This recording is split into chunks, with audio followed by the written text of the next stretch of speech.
Assalamualaikum warahmatullahi wabarakatuh. Berjumpa dengan saya Syarif Husin. Kali ini saya akan bawakan materi tentang pelajaran fikih bab pertama untuk kelas 7. Jadi bab pertama ini yaitu menjaga kelangsungan hidup manusia dan lingkungan melalui pengenalan alat-alat bersuci. Jadi yang pertama ini adalah bersuci. Oke, bagi yang baru mampir jangan lupa untuk menekan tombol subscribe dan tekan like apabila kalian menyukai video saya, dan tekan share ke teman-teman kalian. Oke, kita simak penjelasannya. Oke, yang pertama adalah pengertian bersuci. Ya, tahukah kita bersuci dalam bahasa Arabnya disebut dengan toharah?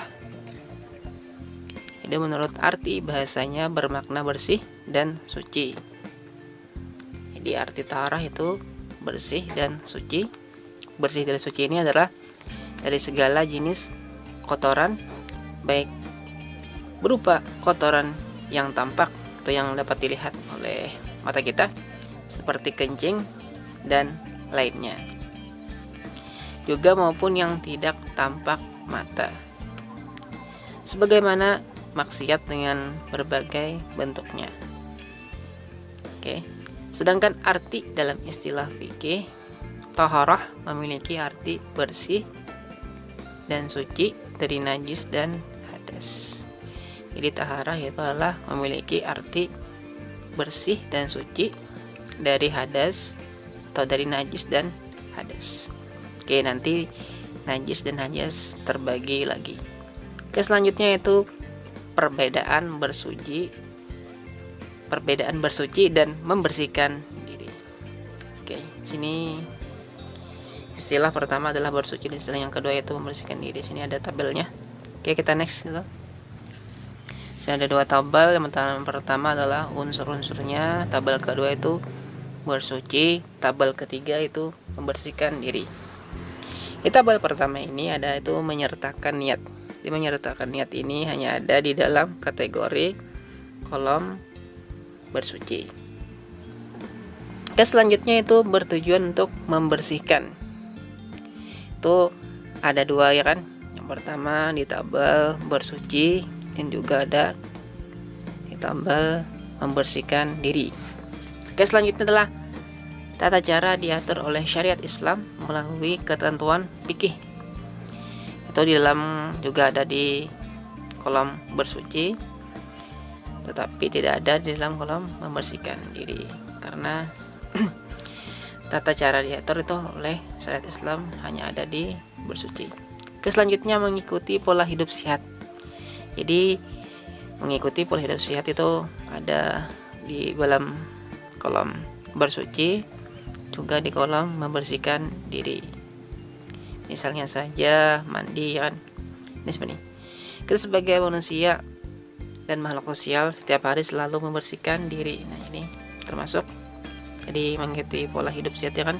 Mandi 2 kali sehari ini.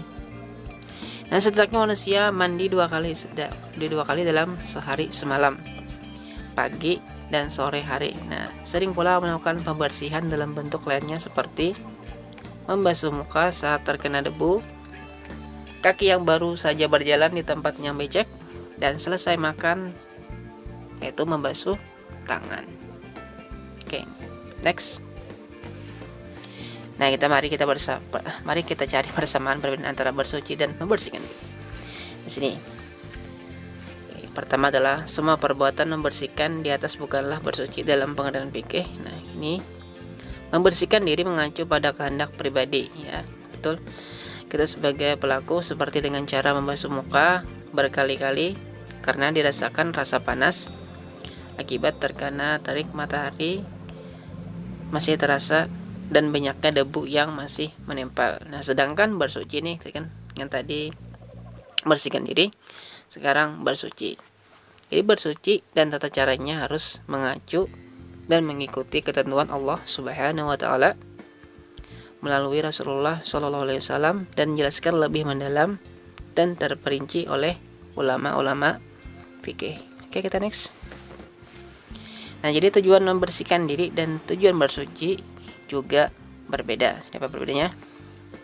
Membersihkan diri itu membersihkan kotoran yang melekat dan mengikuti pola hidup sehat, misalnya buang air besar dan buang air kecil.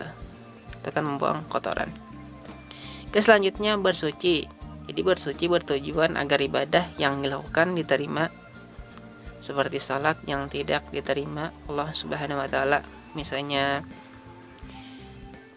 ya kan? Nah, kita harus bersuci dulu. Kalau tidak bersuci nanti salatnya tidak diterima. Oke, jika pelakunya tidak dalam keadaan suci ini, meskipun demikian tanpa menjadi tujuan bersuci, bersuci dengan sendirinya juga akan mengantar pelakunya bersih dari kotoran dan berpola hidup sehat. Di kesimpulannya ini, bersuci sudah pasti menyertakan perbuatan membersihkan diri. Tetapi membersihkan diri belum tentu termasuk bagian dari bersuci. Oke. Bersini paham? Kita next. Yang ketiga, dasar hukum bersuci. Nah, sini ada ditemukan persamaan dan perbedaan kandungan ayat-ayat Al-Qur'an di bawah ini. Yang pertama, dalam Al-Qur'an Allah Subhanahu wa taala berfirman, A'udzu billahi minasyaitonir rajim. Bismillahirrahmanirrahim. Innallaha yuhibbu tawwabina yuhibbul mutatahhirin. Artinya, sesungguhnya Allah menyukai orang-orang yang bertaubat dan mencintai orang-orang yang mensucikan diri. Quran surat Al-Baqarah ayat 222. Kita next lagi. Sini Allah Subhanahu wa taala juga berfirman, A'udzu billahi minasyaitonir rajim. Bismillahirrahmanirrahim. Fihi rijalun yuhibbuna an yatatahharu. Wallahu yuhibbul mutahhirin. Shadaqallahul azim. Artinya, di dalamnya terdapat orang-orang yang ingin membersihkan diri. Allah mencintai orang-orang yang bersih. Quran surat Al-Taubah ayat 108. Kita next. Sini ayat Al-Quran di atas memiliki kesamaan kandungan yang sangat erat dengan bersuci. Kan? Allah Subhanahu wa taala menyukai orang-orang yang membiasakan dan selalu membersihkan diri dengan bersuci, baik badannya, pakaian yang melekat pada tubuhnya dan lingkungan sekitarnya.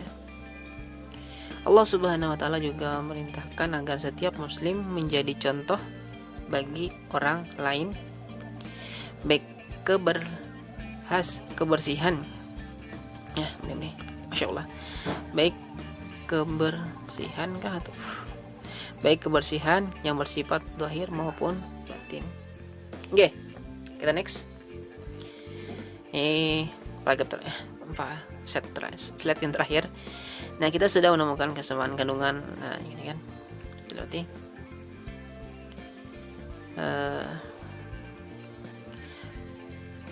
kita sudah menemukan kesamaan kandungan. Lalu bisakah kita menemukan perbedaannya? Baca kembali dengan seksama, maka kita akan menemukan kedua ayat berisikan tentang perintah bersuci secara umum.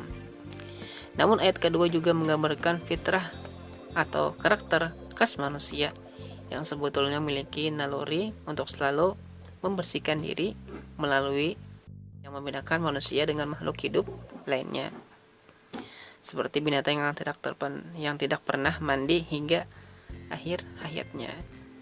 Oke. Kalau menjadi paham kan kita sekarang. Oke, bagi yang ada yang ingin ditanyakan, silakan komen di bawah. Bila ada kekurangan terdapat di diri saya, bila ada kelebihan itu dari Allah Subhanahu wa taala. Sampai jumpa di video selanjutnya tentang materi PAI, Pendidikan Agama Islam. Sampai jumpa. Wassalamualaikum warahmatullahi wabarakatuh.